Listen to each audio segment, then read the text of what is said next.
Now live from Studio 550, it's McGraw in the Morning on the Big 550 KTRS. With Paul Harris filling in for McGraw at 622. We've got more and more smoking laws being passed in the country. Next January, we'll have the indoor smoking ban go into effect in St. Louis County and the city as well. And so more and more people are trying to find ways to continue to smoke without having to run outside in the winter.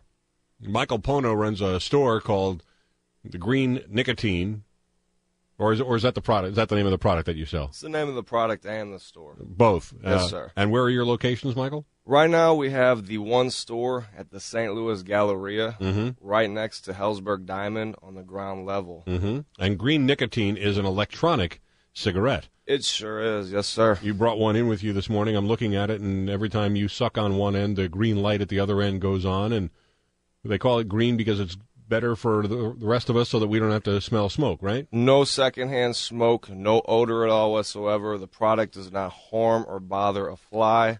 It's a friendlier way for the smoker to go about their habit. Okay. What's in it? Just the nicotine one needs. One great thing about my product, it eliminates the chemicals, the carcinogens, and the tar found in the traditional tobacco. So people still get that cigarette high from nicotine. They calm the craving. They stay very cool and collect. They're just not going to poison their body with all that toxic poison. Okay, so are you telling me that this won't have cancerous effects on people? There is no carcinogens in my product, no, sir. Okay.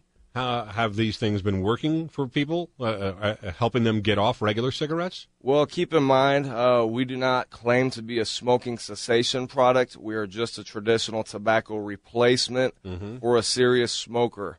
I have hundreds of smokers from Missouri and Illinois who have used my product very successfully, who have said they had never found such a helpful traditional tobacco alternative. So lots of satisfied customers, lots of people thankful that they've put this product in their hands. Now, Illinois has an indoor smoking ban in place right now. Why do they want to get rid of your electronic cigarettes? That is a great question. That's the question of the hour. Apparently, the Senate in Illinois has just passed a bill that would effectively ban electronic cigarettes in their state completely. Now, the way the bill is written, it's pretty slick. It says they are not going to allow the product to be sold in their state until it gains an FDA approval as a smoking cessation device. The thing is, a federal judge out of Washington, Justice Richard Leon, has already informed the FDA they will have no jurisdiction over the electronic cigarette. No jurisdiction, hence no FDA approval.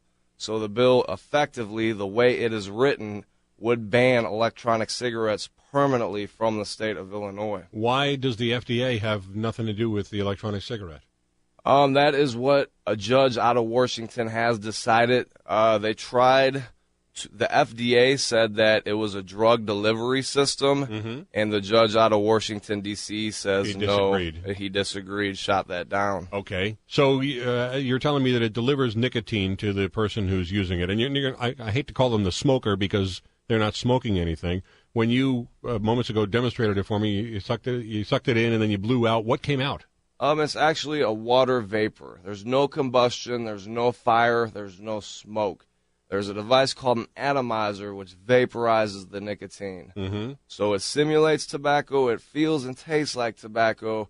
It's not smoke. It does not harm or bother a fly. How expensive is this compared to cigarettes? It's a third the price, $1.99 per pack equivalent. That's one of the great things. We'll save a pack-a-day smoker $1,500 to $1,800 a year compared to smoking tobacco. And do people who smoke these, if they smoke a cigarette, it takes them 5 minutes, the thing's smoked out, and, they're leaving their butt wherever, in the ashtray or flicking it out the window of their car or whatever.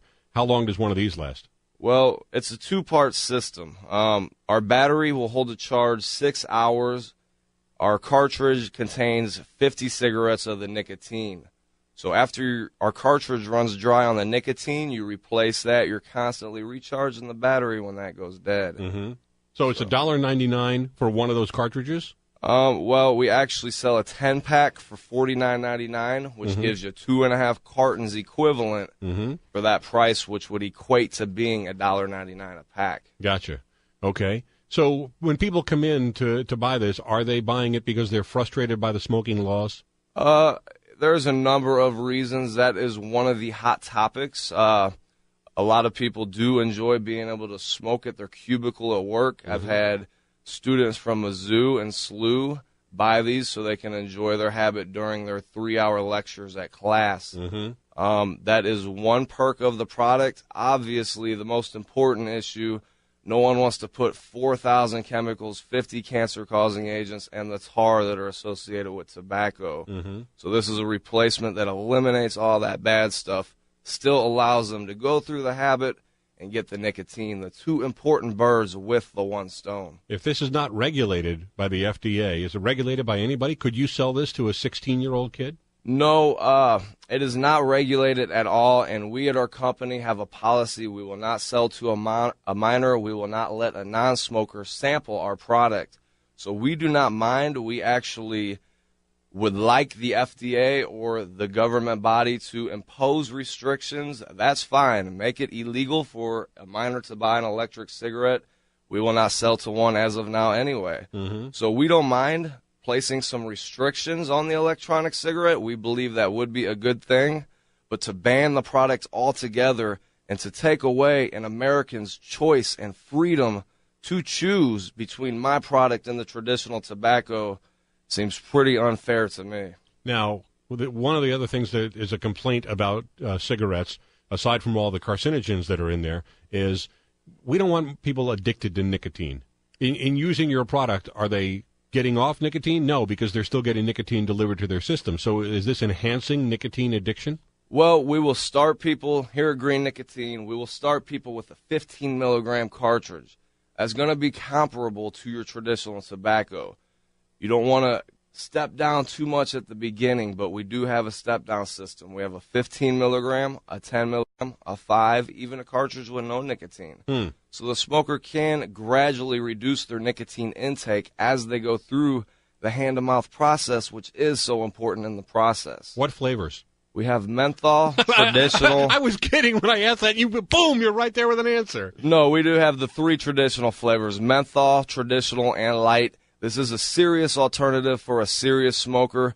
We do not make fruit flavors. No cherry, no cookies and cream. No, nothing like that. We feel like that possibly could target a minor. So, again, we just make the serious flavors for a serious smoker. Okay, you're located again in the St. Louis Galleria, trying to get other locations going now? Well, yeah, we had actually signed a contract to open a location in St. Clair Square, Illinois, with them already being smoke-free. But, again, Senator Terry Link 3 days ago passed the bill that effectively will ban the electronic cigarette.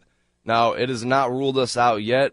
This process has happened before. The state of Utah had the same thing happen. It passed, the bill passed in the Senate. The bill then went on to pass in the House. And the governor of Utah went ahead and vetoed the bill because he seen no reason to ban such a good product. This is basically the same thing we're seeing here. It is now passed the Senate in Illinois. It is awaiting a vote by the House, and now if they do pass it, it will be up to the lieutenant governor to either sign it into a law or veto the bill. All right, there you go. Well, I'm sorry, go ahead. All of this has been done without no public awareness on it. Right. And I think, again, it's the freedom of an American to choose what they would like to use as an alternative. Well, you know what? I'm a libertarian, so if you want to put stuff in your body, whatever it is, I don't care what it is. You know, just like I feel, you want to go down to the basement, take a ball-peen hammer, bang it into your head? Fine, go ahead. Don't bang it into my head. And with this, I'm not going to smell your smoke. Don't blow your smoke into my face or have me go home at night with my clothes all stinking from tobacco smell. I've been around people who've been smoking these, and it's not there at all. So, you know, maybe it'll help people. If not, and they just want to keep up with the habit, this is a good way for them to do it. I wish you the best of luck with the campaign. Definitely. If I could add one more thing, if Illinois residents, if you could please call your state representative, let them know that is unfair, it's un-American to ban the choice, the freedom of the American people to choose.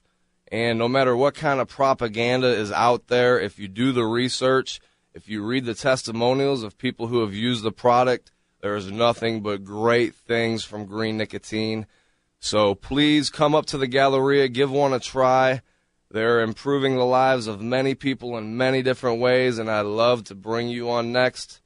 You can sample it free at the store. Hopefully we'll get this law vetoed, and we'll open up our store in St. Clair Square May 1st. All right, Michael Pona from Green Nicotine here on the McGraw Show with Paul Harris on the Big 550 KTRS.